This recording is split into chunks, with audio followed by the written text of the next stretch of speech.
ইরাকে এক নাস্তিকের জন্ম হয়েছিল। সে বলে বেড়াচ্ছিল আমি স্রষ্টায় বিশ্বাস করি না, কারণ স্রষ্টা দেখা যায় না।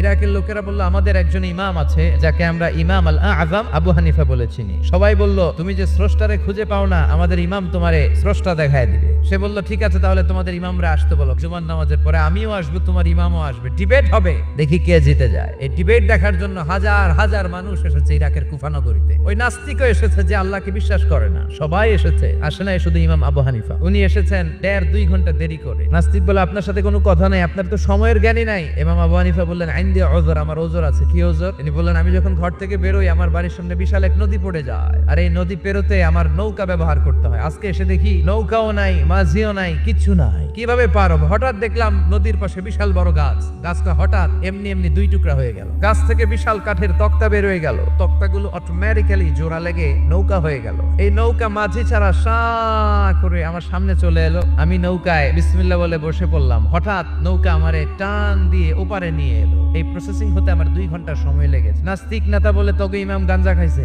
মাথার তার সিরার নিয়ে যা। ইমাম আবু হানিফা বললেন ময়দানে আমারে গালি দিলেন কেন? নাস্তিক বলে কেমন কথা আপনি বলেন? কোন মানুষ ছাড়া, করাত ছাড়া বিশাল বড় বড় গাছ কাটা যায় নাকি? মাঝি ছাড়া পানিতে নৌকা চলে নাকি?